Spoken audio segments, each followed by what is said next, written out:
going on, everybody? Thank you for watching. This is another segment of Cafe Talk with Pastor Glover. And as you can see, that is not me. My name is Jordan Stewart, and today I have my co-host with me, Christopher Howard Jr., and my special guest, Jarrell Scott. So yeah, we have ghost cams right now because he's usually behind them. But so yeah, so I guess, do you want to tell us a little bit about yourself, what you do at UCFM? Sure. So of course everybody knows my name is Jarrells Scott. So I'm kind of the man behind the camera. I'm the media coordinator here for the youth for Blaze. So I'm running the cameras, I'm making the graphics, I'm doing the sound, the audio. So I guess a lot of everything. Yeah. For real. Literally. Running him crazy. Right, no, for real. Right. So do you have anything before I... No, go ahead. Okay. So tell us a little bit about, because you and Minister Glover were the creators of Cafe Talk. How did that come about? Well, actually, Minister Glover came to me about it back in March. Mm-hmm. Our very first episode was March 29th, and he came to me and he was like, man, I got an idea of a show that I want to do. I wanted to tape us interviewing the kids and getting their reaction of how they're doing in the pandemic and how they're taking the pandemic. And man, little did we know, we started with a little bitty one camera, little bitty small light, and a cell phone, and you know, now we're here. We got backdrops, we got big lights now.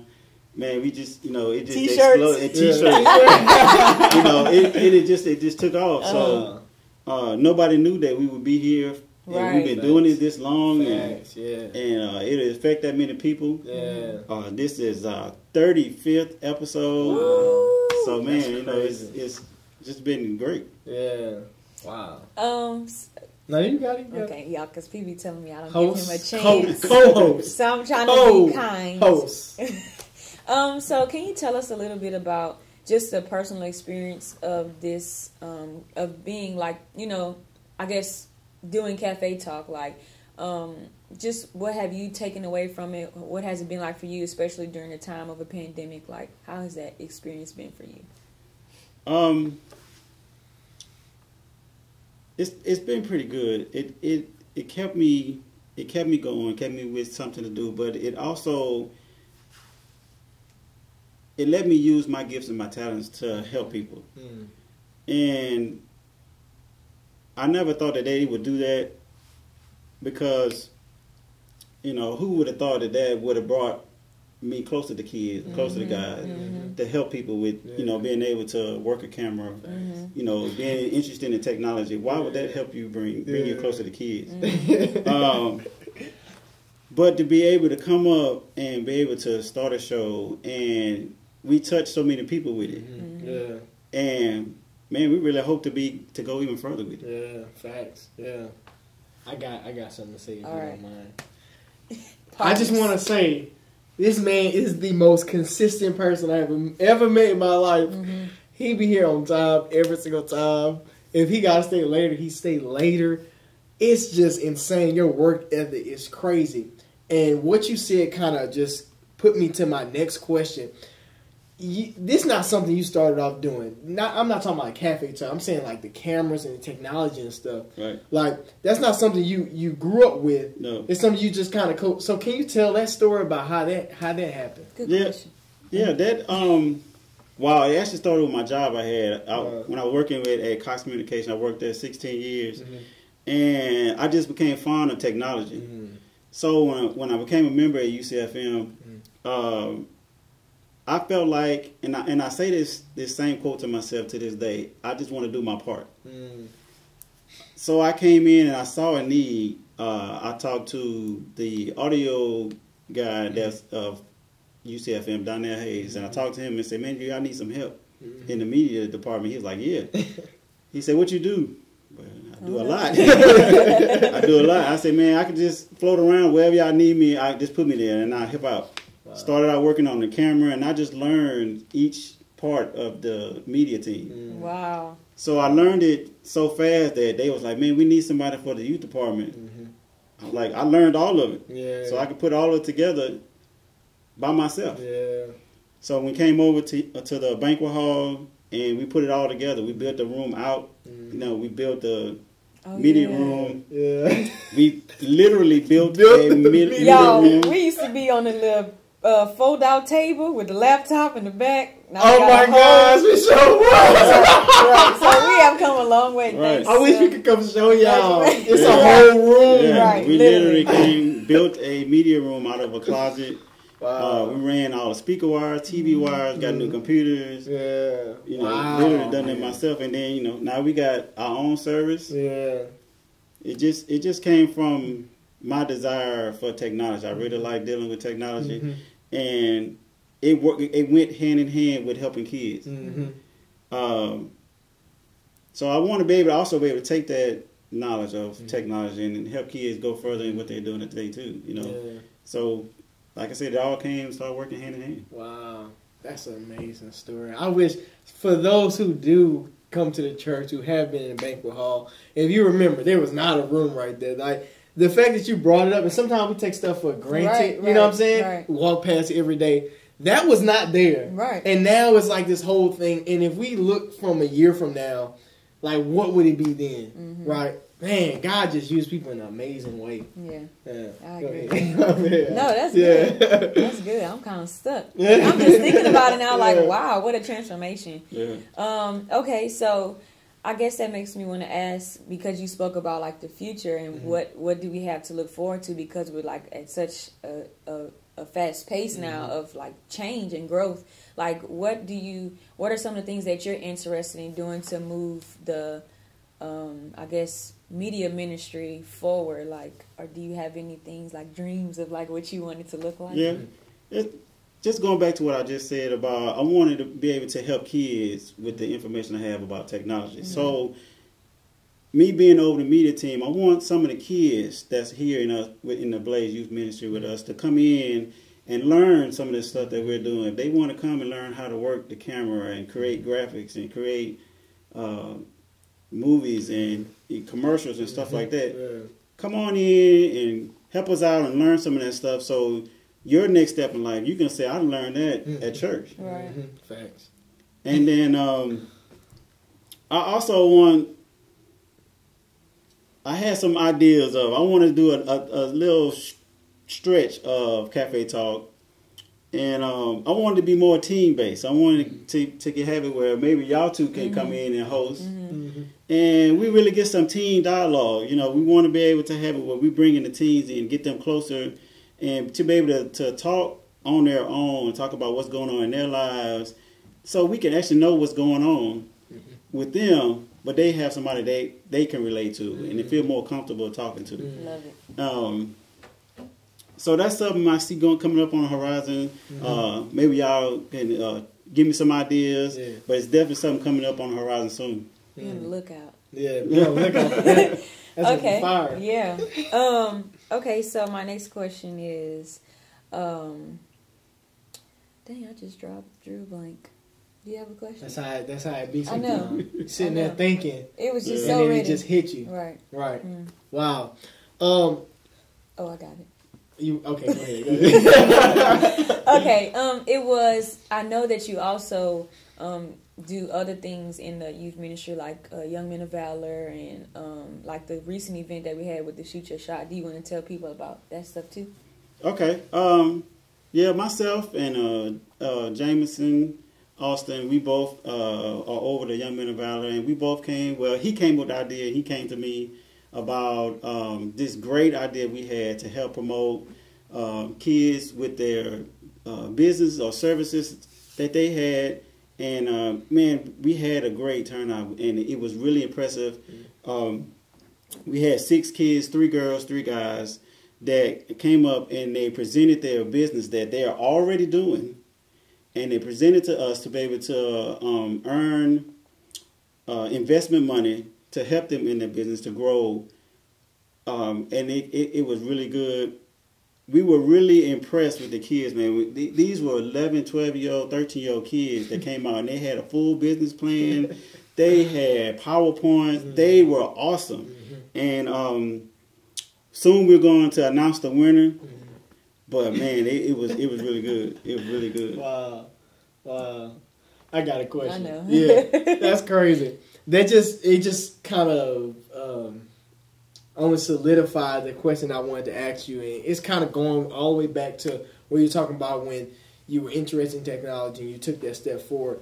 Can we speak about sometimes that we have hidden talents that we don't even know about? Right. How would you encourage a teenager, especially, or a young kid, to discover those hidden talents? Like, what things should they be doing? What things should they be looking for? I actually promote that.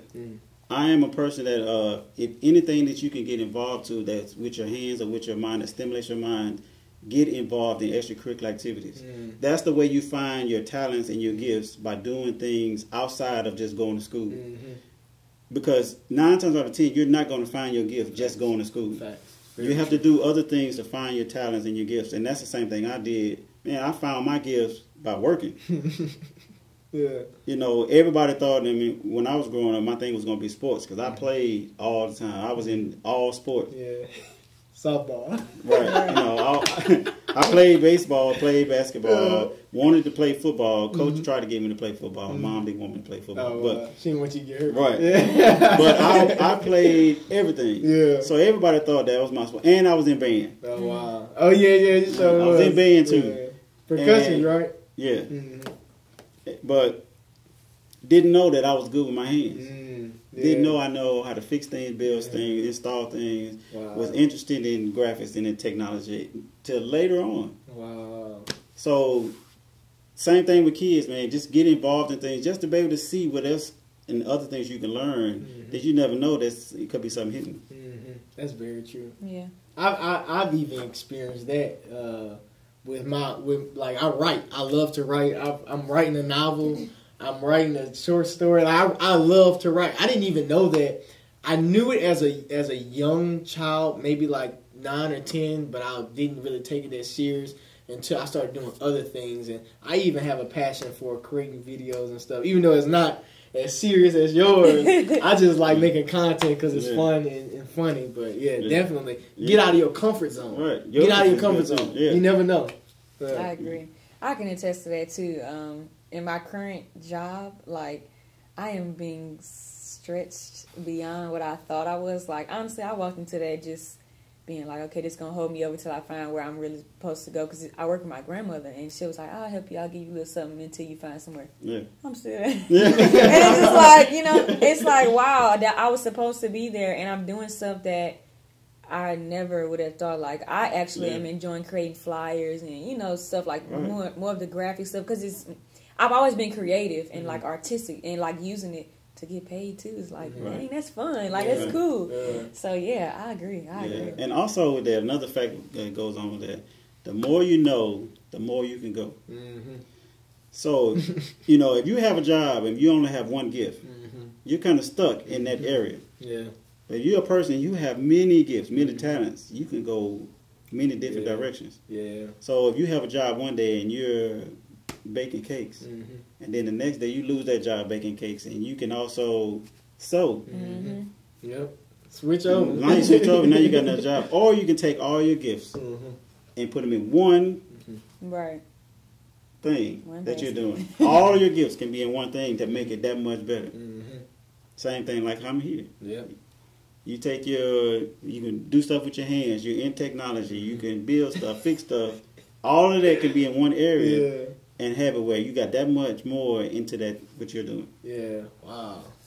So I have a question because like it's very hard to find purpose in what you're good at. So like, would you have any advice to somebody? Like, because sometimes it can be discouraging. Like, you know what you want to do, but it's like sometimes God has other plans for you, and it's like, what? Like, okay, like me trying to figure out what I was going to do, especially like in college, I was like, oh my gosh, like.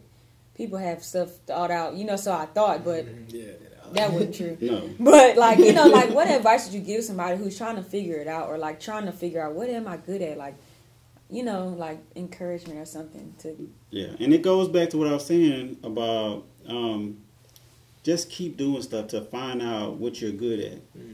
Because usually along the way, God is going to guide you to your purpose. But if you're just sitting still waiting on it to hit you, it's not going to happen that way. Yeah. So you have to keep going, keep moving, keep trying new things, and you'll find something that you're good at. Like, man, I really enjoy doing this. I really like doing this. I want to keep doing this more. Right. And when you find that thing, 9 times out of 10, that's going to go along with your purpose. Yeah. And it may not be your purpose. It may be your gift. But your gift can lead you to your purpose. Yeah. Facts. Wow. That's good. That's good. Right, you received That's it? the tagline.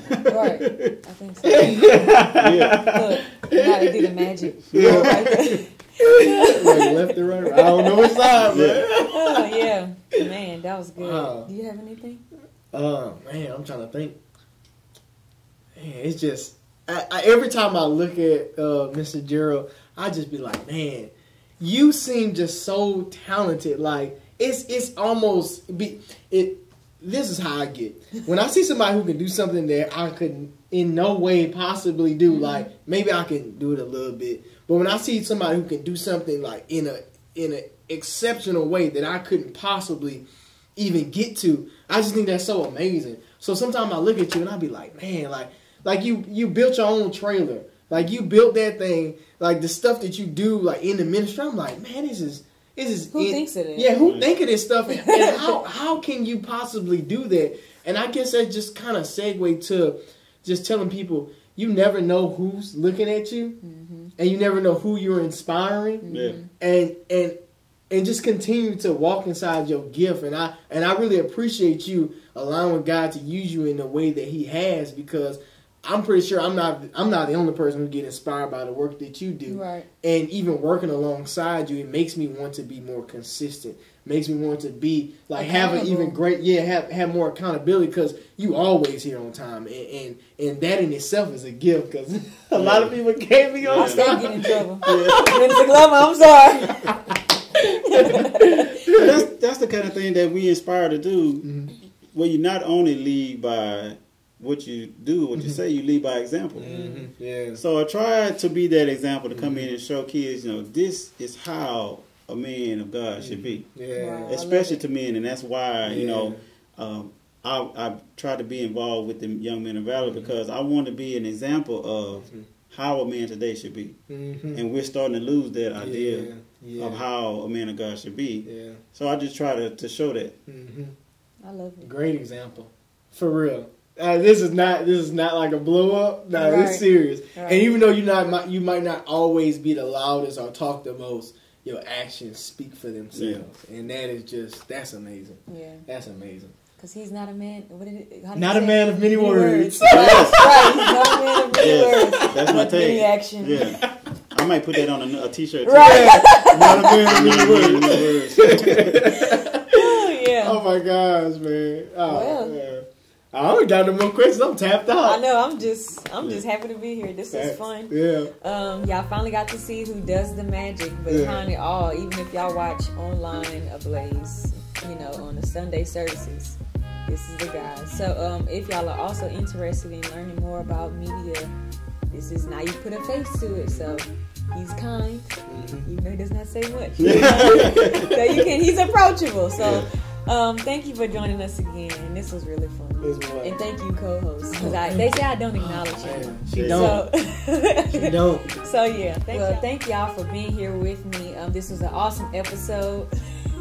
And so we're going to have an episode next week because it is the holidays. So Merry Christmas. Happy New Year to you. See you in 2021. But we will have something on the horizon. So be looking out for that. It's going to be this crazy show. Starring, guess what? Who? Me and her. So be on the lookout, because we not playing. Coming to a camera.